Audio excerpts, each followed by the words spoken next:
Hello, everyone. This is a long time coming.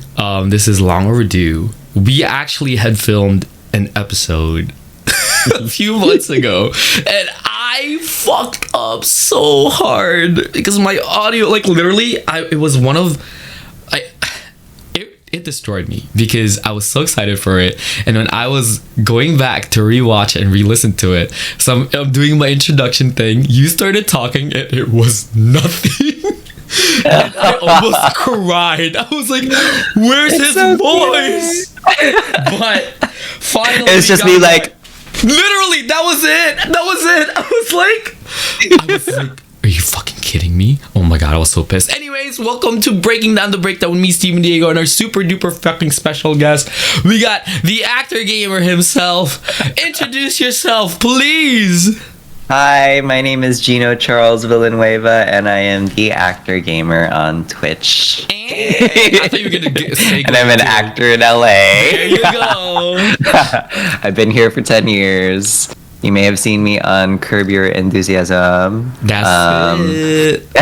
I love that. And various little sketch stuff on YouTube. So, like, I'm like so excited, you know, like to have you here twice. thank you for having me here twice. But the people only see this one, but it's okay. We'll make it count.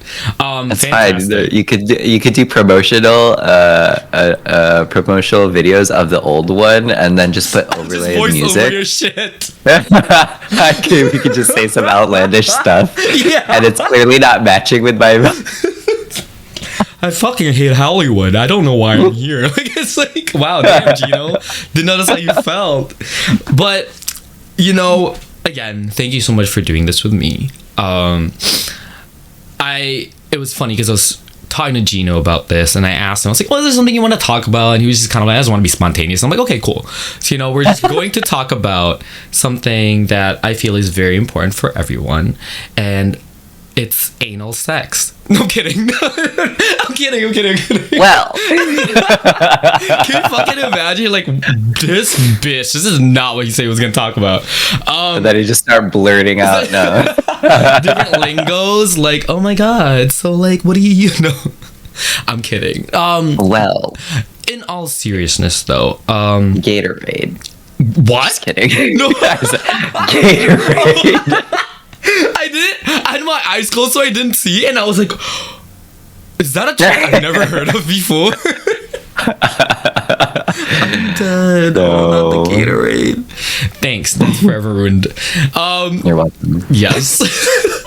But it's funny, and I think it is actually great that you started off saying, you know, like, been here for 10 years. Because that's exactly the kind of thing that I want to touch upon in today's episode. And it's not so much kind of like, how can I word this properly? A lot of people right now, and even in years past, like, we have gone through, you know, competitiveness at work. We've gone through work drama. We've gone through, you know, existential crisis about, are we where we are supposed to be at this point in our lives? Is this the right career for us? And almost always, all the time, most of the people who experience this are people who actually loved what they were doing. But somewhere down the line, something, you know, was a catalyst for them to start feeling that way and thinking that way. And a lot of us really get attached to the negative aspects of things that we have been through with our careers, that we tend to forget, like, we started this for a reason. We're on this journey for a reason. And this is why I wanted to talk to you about it, because you are in an industry that pits people against each other. And it's very interesting because, you know, for some people, they might not see it that way. They're like, your only competition is yourself, which is true, because you can only be better than yourself, right? But the whole aspect of auditions, the whole aspect of, you know, finding roles and like networking and eventually landing that role, for a lot of people, they feel like their value or their worth is being diminished by losing out on roles time and time again. And I've seen it happen with some other, even not just actors, like singers as well. Like, and like I can speak for that because that's something that's happened to me in Toronto, where I would lose out on gigs because they prefer this singer, they prefer this band. Like, I can't do this because I'm not a guy who can hit middle C. Very specific things that for me kind of like made me question, am I in the right field? So, like, I realize you are the perfect person to talk to because, like what you said, you've been in the industry for 10 years. But my question to you is, how do you measure success? Because for me, personally, I actually think you are one of the most successful people I know when it comes to this industry. Because the way I measure success is different. And I just want to see, like, for you, so for you, like, how do you measure success? It used to be very unhealthy, like in the beginning. When I first moved here, after establishing, like, getting a job and everything, I started to, like, send myself out and, like, audition without an agent. Just stuff on Actors Access or LA Casting, whatever I could find myself on. And I got my headshots and everything, and I would submit myself, send in self-tapes, or just go over there. And you know how auditions can be. You go over there, you take your time to, like, drive to the area, and then you go over there, hi, you do your thing, and then bye. Like, everything is just in and out within, like, 1 to 2 minutes.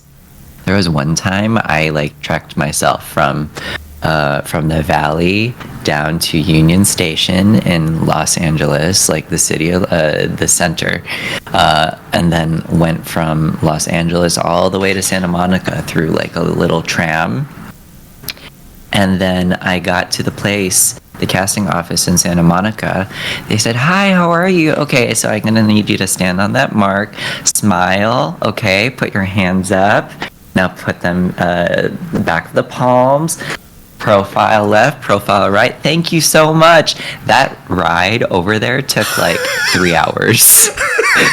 That's why, because, like, I was in Cali for a short time, but I know how far things are because we ran around a lot. So when you said that, I was like, that's far. And that's it. That was your audition. That was my audition. Yeah. So experiencing that, I was just like, there's so many people who do this every single day. Right. And I've only just begun. And it's just like, you go to these auditions, that's all you hear. You don't even hear or know, which is, I've conditioned myself to, like, over time, I've gotten confident in what I display and what I audition, what I put into my self-tapes, the work that I put in to my characters, and what I give. They're looking for something. Right. And what I give is a gift to them. And if they that. like the gift, they will accept it, and they'll be all like, he's probably right for this, or he might be right for something else, but I like what he gave us. And that's how I view things now. Before, I'm just like, oh, it's a no. What's wrong with me? How can but also with the what's wrong with me, I was like, okay, how can I be better? Right. And so that with that kind of mindset, it pushed me towards going to acting school and just, like, taking more classes at Margie Haber's studio.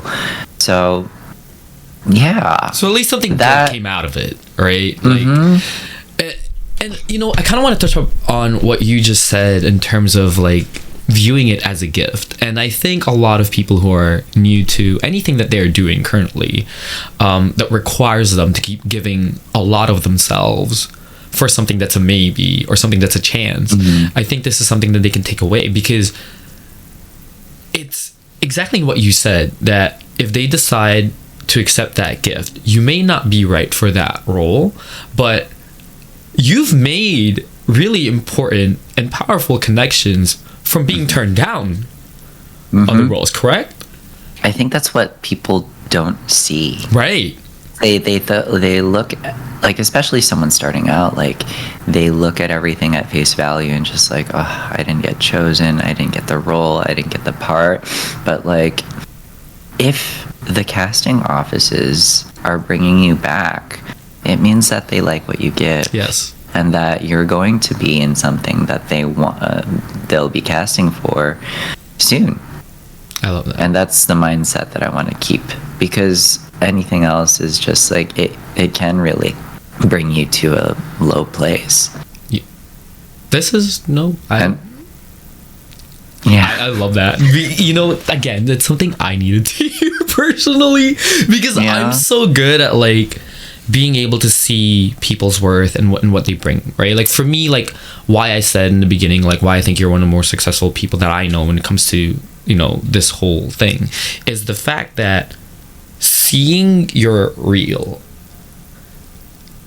it's very like satisfying. It's very like the versatility.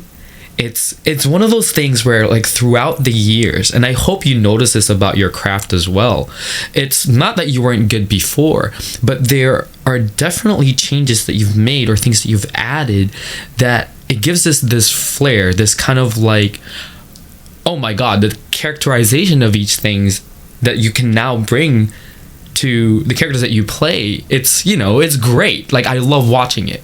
And that's why I said that, because it's kind of like a lot of people, they will measure it, well, what movie were they in? Well, how many episodes did they appear in this? How much money are they making? And it's kind of like, well, I'm sorry. Sometimes a person's view on their own success as an actor is their growth and how well they can act. In the same way that a singer, their success isn't necessarily, well, my single went to number 1. It's, well, I wasn't able to sing this before, and guess what? Right. Now I'm like the person that you're like, damn, they're fucking good. That is success as well. And so that's why I said that. And this kind of goes to what I want to ask next. I feel like a lot of people, there's this, it's almost like I don't want to say taboo, because people do talk about this a lot, and people are scared of this. And I feel like a lot of the times people kind of get discouraged from pursuing something because they feel like time is against them, because even I am guilty of this, in which for me, I think we're both are guilty. Yeah, we're like, wow, like our time is running out. Like, I should be having this role now. I should be like this. I should be recognized as such. And do you feel like lately in Hollywood, at least, like it's changed in some ways? Kind of looking at Michelle Yeoh, like, yes, she was an established actress, but it wasn't until now that she's being, fully recognized for her capabilities. No, I think it has definitely changed in the time that I've been here. It's grown exponentially. It's actually pretty fast. We're seeing a lot of like different shows, especially from Disney Plus, with the American Born Chinese. We also like and it all came from from Crazy Rich Asians. Yes. If you think about it. Yes. That came out. It was nominated for maybe a couple things in the Oscars. And then that had spawned multiple projects, and it was just Asian Americans saying, hey, look, our stories are of value and we are profitable. Like, put us in. Yes.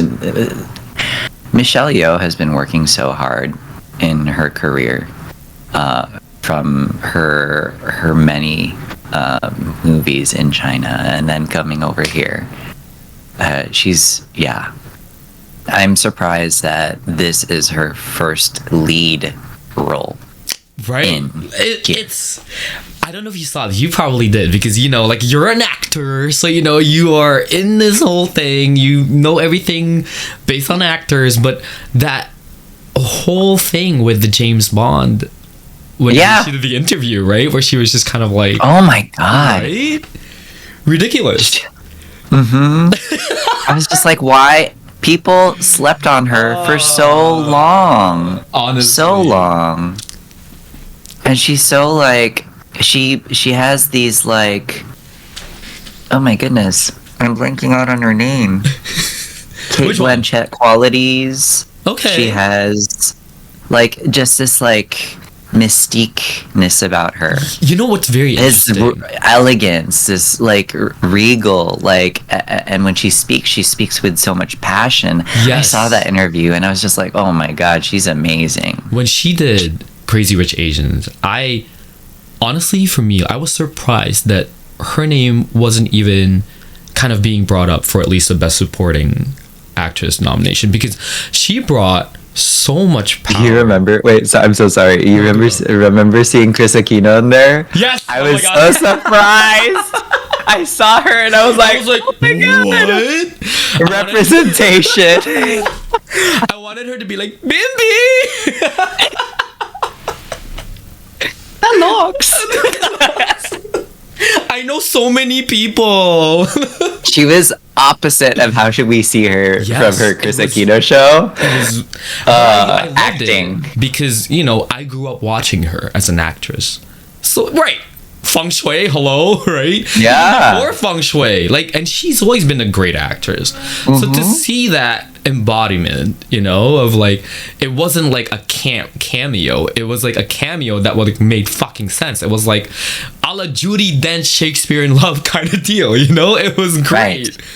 No, that's fantastic. I love that. No, but like, as I was saying though, like, she brought so much power to Eleanor that, you know, it wasn't your typical tearjerker, super ultra dramatic performance that would get nominated for Best Supporting Actress. But as an Asian person, and seeing how she acted as an Asian mother, a rich Asian mother who came from nothing, and all of a sudden with this, with all that pressure, you felt it, you understood it, and you believed it. You couldn't even really get mad at her for treating Constance Wu that way. But Right. you were mad because it was so wrong, but you were like, oh, but Right. she fucking went through this. So I was surprised she got snubbed. So I'm just really glad that, you know, she got her flowers for this. For a leading role too, so that's amazing. Exactly. I love how this that is fully movie. segued into this. I'm really excited for everything that's coming, and I hope that there will be more Asian American stories told, Yes. but also Filipino American stories told. Yeah. That I feel I'm like, you looking know, forward we're to waiting that. for that, right? We're waiting for our, like, okay, like a resurgence in that one. I do like the fact that, you know, it was an Asian embodiment. It didn't matter what kind of Asian you were, you know, it was great. And it put us on the map. And I think that's, it's about time. It's gonna come. And your time, oh god, I'm excited for your like, you know, that huge break that people will like say. Because for me, I feel like it's this funny word. It's marinated. It's like you're ready. It's one of those things where all you need right now are the eyes to see your ability, and once that happens, it's done. It's kind of like, why haven't we discovered this person yet, you know? So I'm excited for you. I really am, and I just cannot wait to see that. But with that being said, I do want to ask, because you have such a, you know, very calm and very collected and very chill outlook on this whole thing now, because you've been doing this for a while. But are there still things that persist in your career that still frustrates you to this day? That frustrate me. Yeah, like for you, you're kind of like, I don't know, let's say you're editing a reel, or you do an audition, or you're on set, that for you, you're just kind of like, man, I could really do without this. Oh. No, I mean there are things that are frustrating for actors, like waiting too long when you're on set. But it's just okay. like I always like to just like, okay, well, if I'm waiting too long, then I'm gonna find ways to like entertain myself. So I either bring a book, or I like we're always on our phone, Exactly. you know. So that doesn't bother me. There's not a lot of things that bother me, to be honest. Is that That's great. weird? No, it's not weird. Because it's just like I can't waste time in feeling negativity. Oh my god, that is so mature. We can't sit in it, because if it sits and we just like acknowledge it, yeah, it's there, I know it's there, so how can I counteract that, like, right? If something is happening here, then okay, let me just try to look at things more positively. I It comes easy for me now because I've been doing it a lot. But back then, I mean, when I would not get any auditions, I would be like, okay, is there something wrong with me? Right. What am I not doing right? Am I not sending in good work? And then it slowly started to, okay, well, look, Gino, you've done the work, you've done the homework, you did the character analysis, you're thinking the thoughts of, well, what is this character, when this character is saying this to me, what am I thinking? What am I feeling? How do I say that line from what I'm feeling? If I did all of that homework to create this self-tape, and I know if you do your homework, you do your best, you send it in, you did your best at that time. Right. There's no use festering in it and being all like, oh, I should have done this and that, which I'm still guilty of, You're human. because we're all human, right? We're all human. But, you just kind of have to pick yourself back up and be all like, okay, what's the next thing to work on? I love that. Yeah. Wow. There was this video, I reposted it on Instagram, and it had Michael Keaton, and he was talking about auditioning. He's like, I used to hate auditions. I would go in, and then I would like do my job, and most people when they do auditions are like, I need that job. Right. I'm going there for this job. I'm getting it, as if they don't have it already. Oh. But when you're doing the auditions, this is your work. This is your job. Yes. And adding on to like what he said, it's the gift that you're going to give to them. And if they love that gift, they'll keep it and they'll hold on to it for the future, or they'll get you for that role. But when you're going there, you're already working. You are an actor. You are a musician. You are a singer. This is anything that you do, like preparing, practice, like kind of like reading, like anything that pertains to your craft. That is you doing the work. And unfortunately, it's unpaid work. Kind of like when you do gigs, right? You have to practice. You have to rehearse. They don't pay you for that, but you are working because it's for the betterment of your craft. No one sees that. Yes, that's the side that no one sees, is the preparation. They see the show. They see the performance. But many people overlook the blood, sweat, and tears that you put in, the passion that you put in. I like that you said that, because there's a lot of people, and I understand, because people are just like this. I'm not trying to make excuses for them, but I think it's something that I chose to kind of, for me, like I choose not to get too invested in it. Like, but I hate it when people say things online that's just kind of like, oh, like, lucky them, like lucky them, they get to be actors. Like, this is like, why are they complaining? They're actors. And it's kind of like, are you fucking stupid?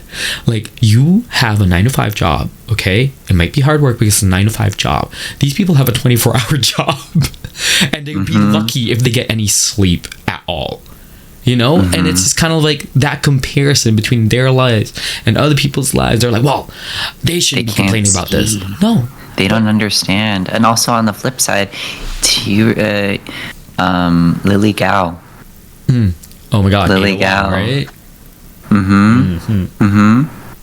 I'll be honest, when I first played through Resident Evil, I was like, oh, I don't know.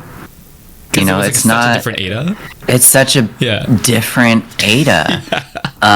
She's not flirtatious. Her voice is not melodious.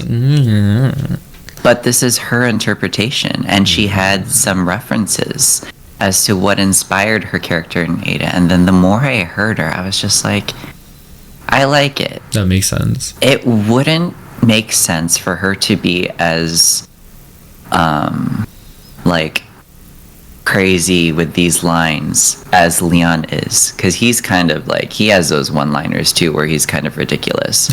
So for two of them, there needs to be a balance. Yes. And I think Lily Gao did that really great.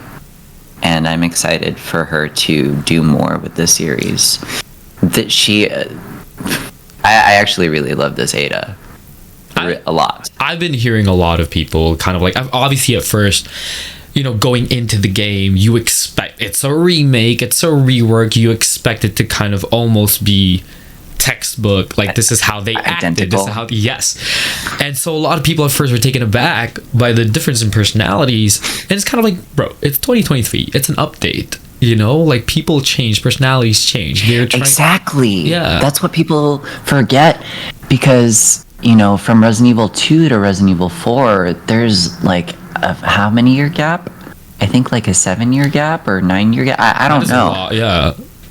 So people are allowed to go through what they go through, and who knows? I mean, her voice, Jolene Anderson did her voice in Resident Evil 2 remake, and it was like, lively and cheerful. But Ada could have gone through some shit. Exactly. And that's why she's cold right now. Like, But again, right? Like, you're thinking of it in the actor's brain, right? Like, this is like, right, because this is your work, like this is what it's like. Like, how to delve into characters, that there's backstories created for each role that you play that people necessarily would not know about because it would not be included, right? And I think that's like the difficult part of being an actor, is kind of like when people don't get it because they don't think too much about it, that it kind of it can get frustrating, because it's like, wow, like you just shat on the growth that my character went through. Right. And for her to be bullied online to the point where she just deleted everything off of her social media. And then she just recently posted. I saw the post when you reposted it. It was beautifully put. I loved it. I mean, yeah. I think for all the viewers and listeners that we have right now, I hope you guys are paying attention to what I'm trying to do here, because we are setting things up here, and I love that this is where it ended up. Oh, thank God this paid off, because you know what? It was great. It was seamless. And this is actually what I really wanted to ask, is at some point, maybe you don't do this anymore, maybe you have in the past, has comparison, I know that you and I have spoken about this when it comes to yourself, but has comparison been kind of like, kind of like that weird lodge in your throat that you're kind of like trying to get out, but you kind of can't, and it's affecting the things that you're doing? Has it been an issue for you? And in terms of being compared to another actor, like within your peers, or even with just people who just happen to see work, and it's kind of like compared you to other people, that you're kind of like, please don't do that. I think comparison is interesting, right? So there's what an actor does is compare themselves to other actors, and it measures their like self-worth, which I don't do that, because there are things that I can do that other people can't, and there are other things that people can do that I can't, and I've accepted that. Like, I love that. That's fine. I love that. Comparing, in another sense, in the actor's life, is what do others work, like you remind people of other people's work, right? That has to do with castability. Castability, and like, what is your type, that kind of thing. Which I honestly still struggle with that. I went to a conservatory, Theater of Arts in Hollywood, and in our last semester we talked about type and what actors are we like, so that we are able to market ourselves as such. Okay. Oh, I'm a young what did I get? I got like Joseph Gordon-Levitt, but along with like Joseph Gordon-Levitt, I got the Jackie Chan, and I got the Bruce Lee, and it's just because I'm Asian. Oh my God! It was interesting. Yeah, it was like Joseph Gordon-Levitt actors, and then like that this person reminds you of, fold it up and give it to them. And I was just like, this is awesome. Oh my god. You know, I did watch them growing up, you know, I Right. can fight, but like I do not see I don't that. look like them. You don't even act like them. I see the Joseph Gordon-Levitt. Like I see that one too. Yeah. I actually really like that Yeah. a lot. Joseph Gordon-Levitt, he needs to make a comeback. He does. He really I also got Lou Diamond Phillips.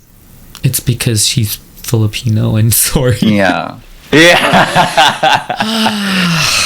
But that's this, like, who do you remind people of, and like what's your type? I that's like a odd spot that like I feel like I don't truly understand, for me specifically, because I think the like popular actors, I don't really connect with them, you know, because I think that's a fair answer. I think Joseph Gordon-Levitt, like me and him, like we have like the same body type. We kind of both like embody the same kind of thing, and there's not a lot of actors that I kind of like that are like that. You know, that it's are the same like way that. with me when you know, thinking about singers and other singers that I'm like, and I have a very, very challenging time finding male singers that I can sing, because my voice is in a weird spot that there is actually only one singer that I can really perfectly sing songs about, or like sing their whole discography, and that's Mika, and that's it. Mika? Yeah, Grace Kelly Mika, you know? So it's like, Okay. aside from him, I can't see myself singing any other shit, because it's not in the range that I can. Like, I always have to change it up, and that's why I always have to change female songs to male songs to make it match my stuff. And How's Gary Valenciano? I can't. It's too high. It's too high. It's too high. When he does like his chest stuff, like some of it, sure, if he stays within like the mid range, but he doesn't go high, cool. But it gets too high. My chest voice just simply does not get that high. But my falsetto is hella fucking high. You know? So it's weird cool. because there are no songs, not a lot of songs at least, that are written that I can showcase my abilities without me struggling a little bit just to get to point A and point B. So it's very frustrating for me. But if you see, there are things, you being able to access like songs of singers that normally other like male singers Would be can't. able to, yeah. That they're like, oh, I wish I could do. Like they're probably wishing they could do stuff that you could do. That's true. You know? Yeah. See, that's what That's what I really love about cool. this. And that's exactly the same thing with you, right? So you being able to say that and say, yeah, sure, I can see similarities with this, but not a lot of other actors. It's actually very funny because I tried to think of what other actors you remind me of, and it's hard because you don't. It's just Gino. You know, and it's kind of, and which is, I think is fantastic, because a lot of people they want to be chameleons. They want to be able to channel this energy, channel the vibe. You know, they want to be able to kind of, in a sense of Lily Gao doing her own thing, right? She didn't want to be not conforming to the sultry, sexy, like Ada thing. And there's nothing you know wrong what? with that. There's nothing wrong with that, but also like she did like write about how like it was like a sexualization of like Asian women, and how she wanted to break that stereotype, right? Which I thought was amazing. Exactly, right? We've already attached that like sexy sultriness of Ada Wong to her, and that was probably input because of racism. And Lily Gao saw that and she was like, she could be sexy, and it doesn't have to be her personality. Sexual. Yeah, exactly. Like, I think that for me is very important, in a sense that each person brings their iteration of another character or of another role. If you're not an actor, if you're just, you know, if you work in the bank, okay, if you work in a law firm, right? Similarities to being compared to the people who came before you, that sometimes creates this insurmountable pressure to be better than them, or at least channel how they are, so that when people look at you and look at them and reference each of you, that you can stand toe to toe with them or be better than them. And I think that is one of the biggest issues that a lot of people have today, especially with social media, you know, like being able to easily just say these things and post about these things. It's so much easier to kind of like look at your competition, quote unquote, and say, oh, well, they can do that, but you know what, I can do this better, but I can't do this. But and then, you know, it's kind of like, oh god, instead of exactly like what you just said, like there are things they can do and can't do, there are things I can do and I cannot do, and that's okay. You know, it's perfect balance. We need each other in this industry. We need each other. You know, we're thriving together. We make up for each other's, you know, whatever we're lacking, right? And I wanted to make the comparison because in the same way, if somebody comes along next time and decides to play Ada as someone who then is super hypersexual because they want them to see how powerful she can be as a super sexual person, it's totally fine, because you know what, that's how that person wanted to play it. So that's why kudos to Lily, because that's not how she wanted to play it. She wanted to play it as her. You know, this is her version of it, and you will fucking take it and you will love it. You know, like. Can you imagine they auditioned for that character. They probably got thousands of voice submissions. Right? And everybody was just trying to sound like Ada Wong from Resident Evil 4. Yes. And then they get Lily Gow's and they're like, whoa. What a breath of fresh air. Yes. How different. And she's still able to be sexy. Like, you know, I think that's how you have to look at it. That's beautiful. Yeah. Fucking beautiful message. The whole point of this entire episode truly was, for me, trying to figure out how you stay afloat in a competitive career. And all of the questions that we've gone through, all of the discussions that we have had, you know, yes, the majority of it was, you know, pertained towards Hollywood and acting, because you are an actor, right? But something in all of your answers and all of them rang true, and it was consistent. And it's the fact that despite everything that you have been through, and you've been here for 10 years in this industry, despite all of that, you've went through, you know, you've undergone growth and transformation and understanding, and you know, you still face your challenges here and there. But the one thing that's been consistent, and I feel like maybe this is what people need to start doing, is regardless of what had happened, you had stayed true to yourself. And the examples you've given, you know, with these actresses, these actors, about staying true to themselves, have yielded success in their own way. Other people might not have been able to see that because, you know, they're too, how do you say this?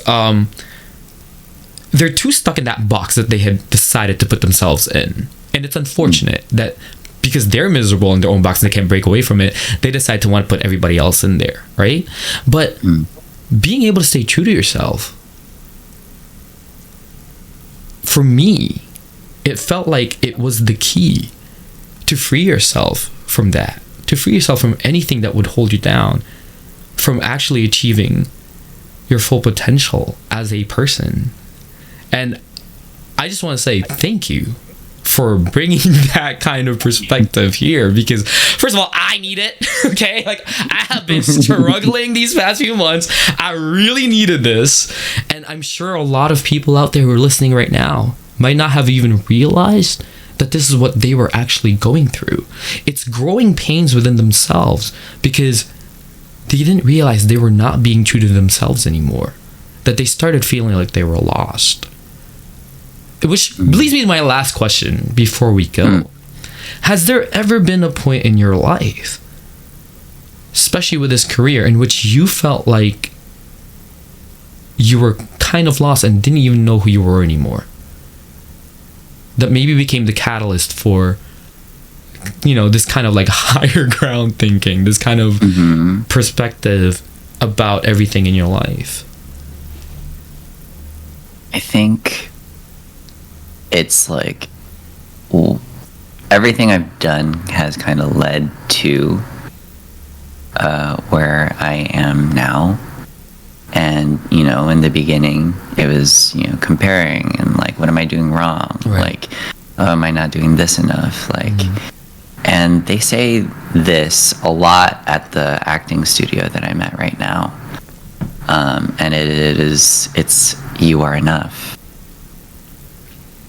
Everything that you've been through, everything you've experienced, the choices you've made in your life, you are enough. What you give is enough. And it's beautiful. Yeah. I love that. Oh my God. Yeah. The world needs to hear that. See, not just acting studios. Y'all need to start saying that to your people, to your friends, to your loved ones, because that is actually so true. It's so important. We don't hear that because, enough.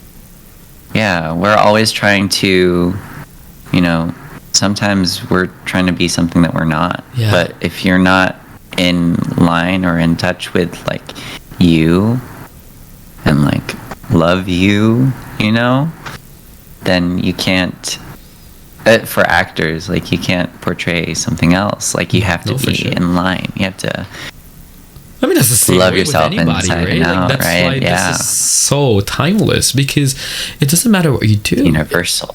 Exactly. Yeah. You can't be, even with relationships, right? If you can't love yourself, can't be yourself, you might be doing things, like, for you, it's with good intentions, but it might not actually fall in line with what you believe in. And that, I think, is a scary thing for some people, because this is where they start to lose themselves, where it's like they start to feel the entitlement of being able to give everything that they have, but to the wrong sources. And it's because they themselves do not even know what it is that they want for themselves. Damn. That's tough. I know. That's so tough. So I'm really glad you said that, Gino. Like, people are gonna listen to this and be like, well, shit. Like, gotta change the way I fucking live my life. You're enough. Trust yourself. Yes. Oh my God. Thank you so much. Again, Gino, unfortunately, we do have to get going, but this was beautiful. I love this. Right? This was awesome. This was great. We need to do this like more often. I feel like we should we do this when we play League Talk about anyway. current events. You know what it is? It's because we're both in the industry, so we're both kind of like, we fucking know. Like, we've been known, I'm excited to get back to LA and see you. Like, honestly, that is my main thing. Like, now, like, when I come back, it's gonna be you have to come out with me, like, at night. We have to go out. Okay, recharge my social battery. It's okay. I'm not gonna for a bit. Charging it now. Charge it right the fuck now, okay? We're gonna... Oh my God, we gotta hit up, like... I love how I'm talking about this in the podcast. Okay, anyways, I'm sorry. Let me just wrap this up. Talking about this after. I was, like, fully gonna be, like... Start making plans. Be like, oh my God, okay, so there's this party. We're gonna... Okay. But thank you so much. Before we go, Gino, is there anything you want to say to the people listening right now or watching? To the people listening, just trust yourself. Yeah. Love yourself. Yeah. You're enough. And, yeah. As long as you're not hurting people and all that, like, you just be a good person. I think you should be good. Great message. Yeah. Is there anywhere that people can follow you so they can see your reels, see your socials, see your streams? Go and promote yourself right now. You can find me on Instagram, the Gino Charles. I post some actor stuff on there, and I'm trying to post more, just like regular life stuff. And then I stream on Twitch, theactorgamer. And you'll find me playing League of Legends with Pun here. I'm fucking and friends. Pun and friends. Yes. Yes. This has been great. I loved it. I'm sure everybody loved this. Honestly, thank you so much. I love you too, man. Like, honestly, I'm really glad we met. Like, I'm really glad that we actually like connected. Like, it's, you know, it's nice to meet people online, but it's not always that you actually click with people. You know, like, and it's nothing bad. Like, sometimes you're just kind of like, okay, they're cool, I can hang out with them, but like, not like clicking. You're just kind of like, okay, we move on the same wavelength. So it's really, I'm really grateful you're in my life. Thank you for being a part of my life and being a part of this podcast. Thank you for having me. Of course, guys. Always remember. Be compassionate, be kind. You don't know what the fuck the person near you is going through. So if they start being all, you know, like out of pocket and shit, before you start judging them, ask yourself, how would you want to be dealt with if you are having a mental breakdown in the middle of a motherfucking crowded street? And with that being said, this has been Breaking Down the Breakdown with me, Steven Diego, and the actor gamer Gino Charles himself. We will see you later. Goodbye. Bye.